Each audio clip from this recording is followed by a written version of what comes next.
হযরতে দিলশা রহমাতুল্লাহ আলাইহি এমনই একজন আশিক আছে, এমনই একজন মজনু আছে যে তিনি তার কাছ থেকে কিছু পাওয়া ওষুধ যদি কোনো ব্যক্তিকে দেন আর এই মাজারে এসে দোয়া করে দেন তাহলে তার পাথর নিজে নিজেই নেমে যাবে।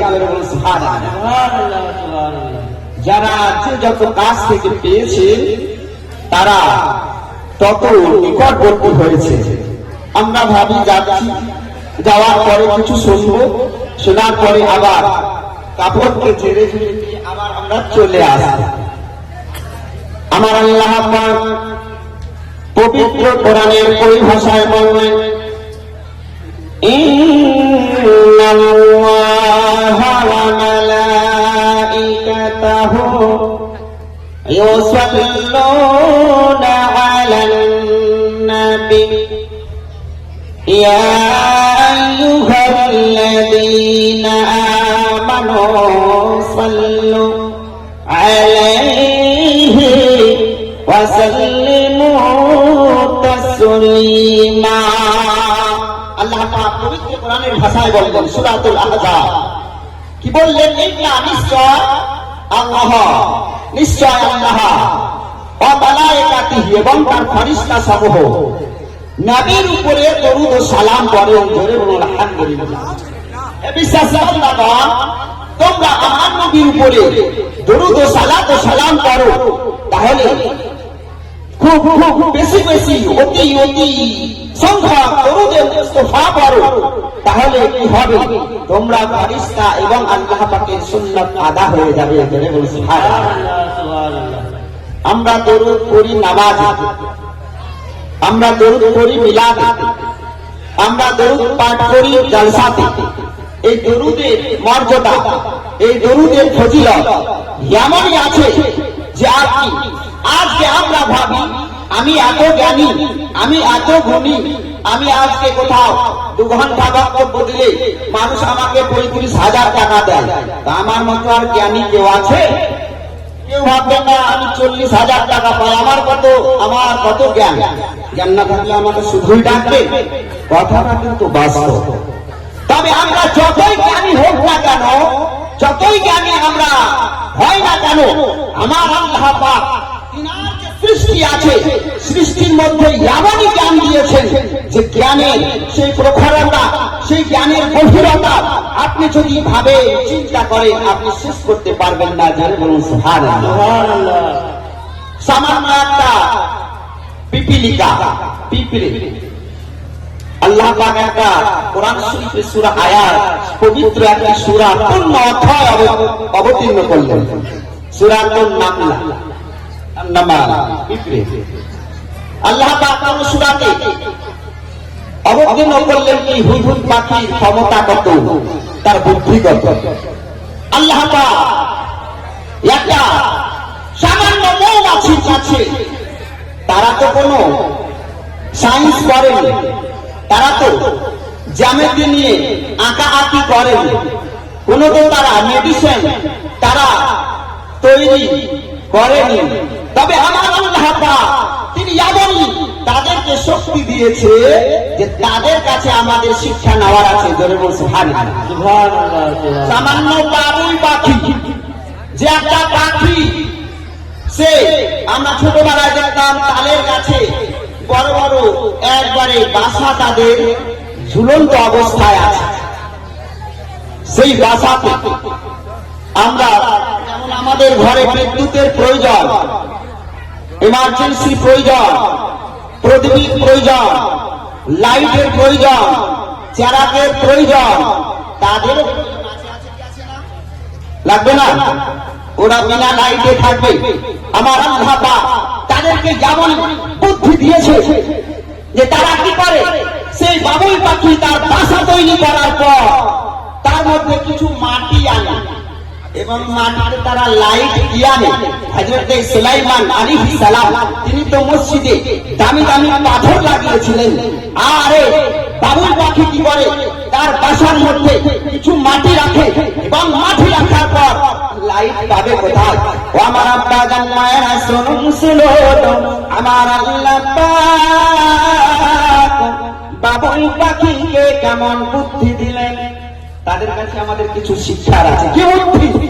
তারা মাটি নিয়ে আসলো এবং মাটি আনার পর সেই তারা আল্লাহর সৃষ্টি কিছু জোনাকিকে ধরে নিয়ে আসলো। 4-5টা জোনাকিকে ধরে এনে সে মাটির মধ্যে বসিয়ে দিল। তাদের ঘরে কি হলো? তাদের লাইট হতে লাগলো, আলো হতে লাগলো। আমি সারা পৃথিবী জ্ঞানী গুণী মানুষদেরকে, বৈজ্ঞানিকদেরকে, তাদেরকে সায়েন্টিস্টকে, যারা চিকিৎসকবিদ, তাদেরকে বলতে চায় যে ওই বাসাটা তারা যে খেজুরের গাছের পাতাকে চিড়ে চিড়ে এনে যে বাসা তৈরি করেছিল, এই বাসাটা তোমাকে খুলে দিতে হবে। একটাও যাতে তার শিরগুলো, একটাও যাতে টুকরো না ছিঁড়ে। পারবে? পারবে? বাবু পাখি থেকে আমাদের শিক্ষা আছে। শিক্ষা কি? আজকে মৌমাছি থেকে কিছু শিক্ষার আছে। কেমন সায়েন্টিস্ট! একটা মৌমাছি 1 সেকেন্ডে 240 বার তার পাখাকে, ডানাকে নড়ায়। জোরে বলে সুবহানাল্লাহ। 1 সেকেন্ডে কতবার? 240 বার। 1 ঘন্টাতে সে 35 কিলোমিটার অতিক্রম করে এবং 1400 থেকে 1500 মাইল দূরে যদি কোনো কর্মী মৌমাছি তার বাসা ভুলে যায়, মৌমাছির মধ্যে আল্লাহ পাক 4টি ডানা দিয়েছেন, 6টি পা দিয়েছেন এবং সেই যখন ভুলে যায় রাস্তা, তাদের ডানার পাশে 2টি আঙ্গুল দেখছেন। মাইকে কটা আঙ্গুল দেখছেন? 4টা আছে। আজকে টাওয়ার হচ্ছে কথা, আপনি আছেন এখানে, তাও বলছে নট রিসিভ। এই গল্পটি এখন আপনার জন্য বাস্তব মানুষ নেবেন। টাওয়ার আপনার কাছে আছে, তাও ধরছেন। আমি টাওয়ার না, বাইরে আজকে এই মৌমাছি দ্বারা আমাদেরকে শিক্ষা নিতে হবে। আমার আল্লাহ পাক বলে, হে মানুষ, তুমি কত জ্ঞানী শোনো। আমি আল্লাহ পাক একটি মৌমাছিকে তৈরি করি। সেই মৌমাছি যখন তার আন্তনা নড়ায়, তখন যদি 15, যদি সে 1300 মাইল দূরে যদি সে থাকে, আর তার যখন আন্তনাটি নড়ায়, তখন শ্রমিক মৌমাছি সে তার বাসায় ফিরে আসে। মৌমাছি থেকে শিক্ষা নেওয়ার আছে কিনা? আচ্ছা, কোন ডাক্তার বাবুকে জিজ্ঞাসা করে, আমি আমার সব থেকে দামি কুকুর, যাকে আমি কি করি নিজের বিছানায় ঘুমাই, তার বমি আমি খেতে পারবো কিনা? খেতে বলবেন? বলবেন না। এই মৌমাছি তার আমরা বমি খাই। কেন খাই? আমার আল্লাহ পাক বলেন, এই মৌমাছির বমির মধ্যে আমি আল্লাহ পাক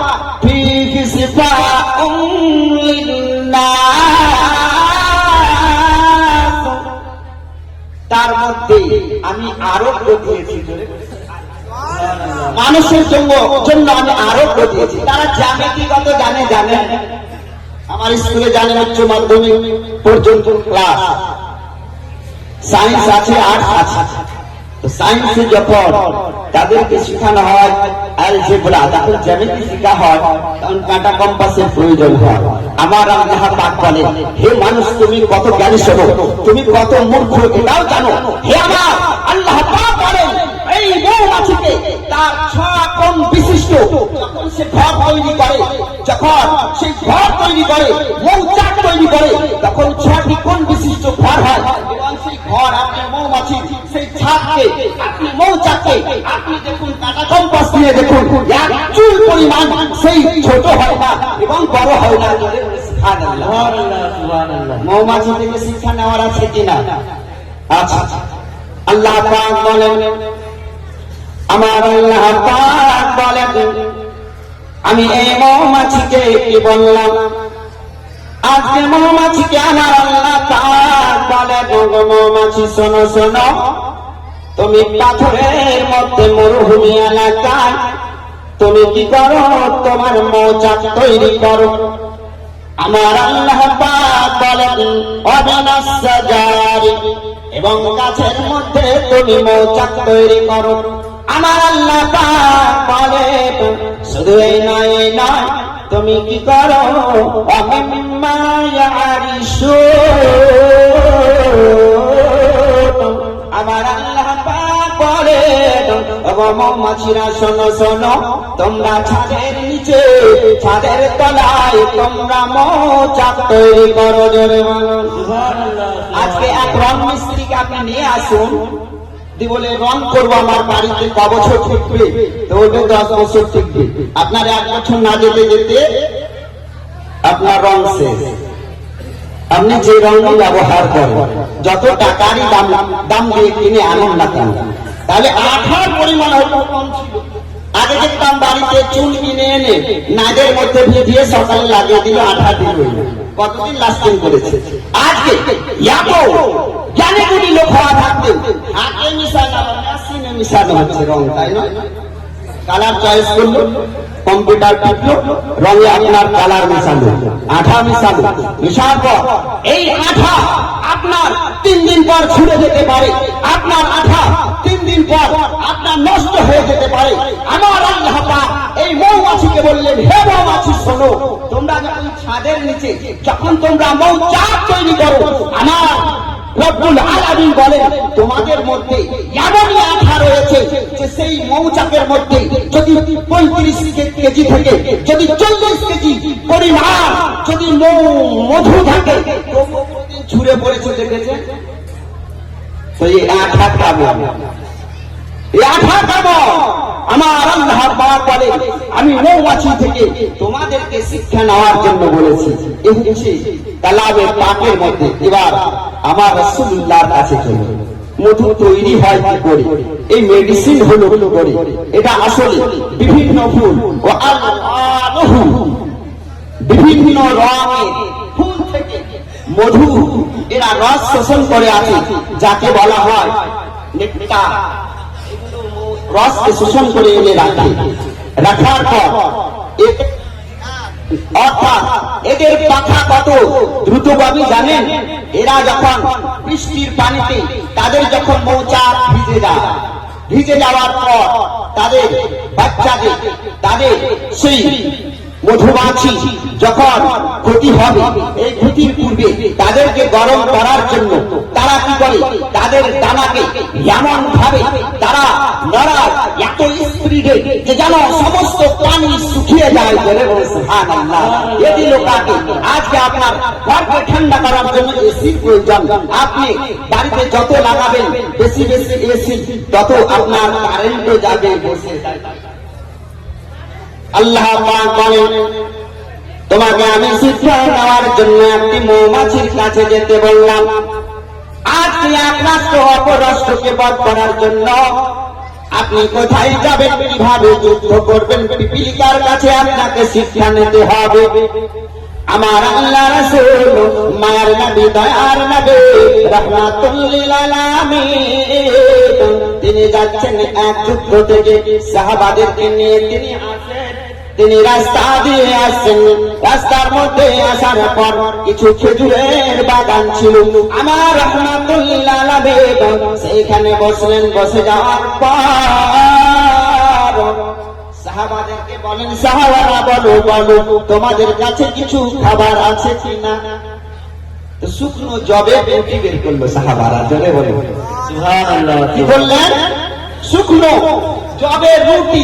এই শুকনো রুটি দেখে আমার রাসূলুল্লাহ হাতে নিচ্ছেন আর মুচকি মুচকি হাসছেন, জোরে বলে সুবহানাল্লাহ। যুদ্ধ ময়দানে কি আপনার কোন তরকারি পাওয়া যাবে, শাড়ি পাওয়া যাবে? সেখানে তো পাওয়া যাবে না। আমার রাসূলে কায়নাত দয়ার নবী রাহমাতুল লিল আলামিন সাইয়্যিদুল মুরসালিন কাফিরদের উদ্ধারকর্তা নবী মুস্তাফা নিয়ে মুচকি মুচকি হাসছেন। এমত অবস্থায় কিছু একজন মৌমাছিদের রানী যেন এসে নবী মুস্তাফা এবং সাহাবাদের উপরে যেন গুনগুন শব্দে কিছু বলছে, জোরে বলে কিছু বলছে। আমার আব্বা জানো মায়েরা শুনুন শুনুন, আমার রাহমাতুল লিল আলামিন তিনি জানো সেই মৌমাছিদের ভাষা। আমার রাহমাতুল লিল আলামিন এমন কোন ল্যাবরেটরি নেই যে মৌমাছির ভাষা বুঝতে পারে। আমার রাহমাতুল লিল আলামিন বলেন, ওগো সাহাবা তোমরা কি বোঝো না এই মৌমাছি কি বলে? ইয়া রাসূলুল্লাহ কি বলতে চায়?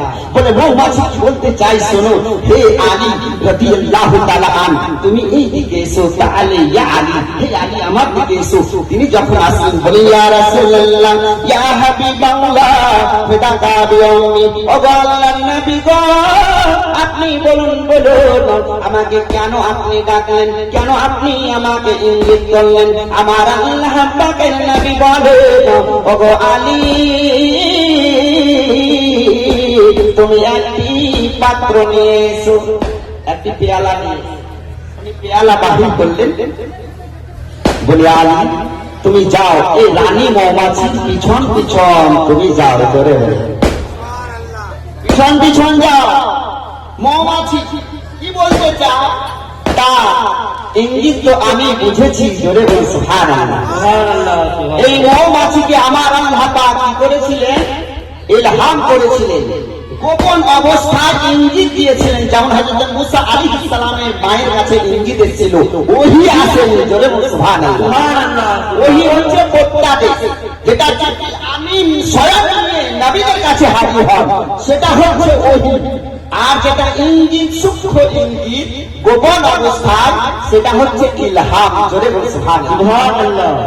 এই মৌমাছি আগে আগে, হযরত আলী রাদিয়াল্লাহু তাআলা আনহু পিছে পিছে পাত্র নিয়ে যান, গুটি গুটি পায়ে গিয়ে যান। মরুভূমির খেজুরের বন যেন অতিক্রম করলেন। যাওয়ার পর যেন দেখে যেন মরুভূমির মধ্যে কিছু পাথর আছে, আর সেই পাথরের গায়ে মৌমাছিরা একটি মৌচাক তৈরি করেছে। সামাজিক পতঙ্গ এই মৌমাছি চাক তৈরি করেছে, আর চাকের মধ্যে মধু আছে। সুবহানাল্লাহ। আজকে যদি আপনি আপনার বাড়িতে দেখবেন, আপনার বাড়িতে বাথরুমে ঢোকার সেই কাঠের মধ্যে আল্লাহ কি বললেন? অমিনাস সাজারা, গাছের মধ্যে তুমি মৌচাক তৈরি করো। তো কাঠটা গাছ থেকে তৈরি না, কোথাও কাঠের টুকরি লাগিয়েছে, আঠা তো আর ছুড়ে না। আপনি যদি সেখানে ঢুকেন, কিছু না বলেন, আপনাকে কামড়াবে, কিন্তু আপনি যদি অত্যাচার করেন আপনাকে ছাড়বে না। তারা এই মৌমাছিরা এমনই, যদি কোনো অলস মৌমাছি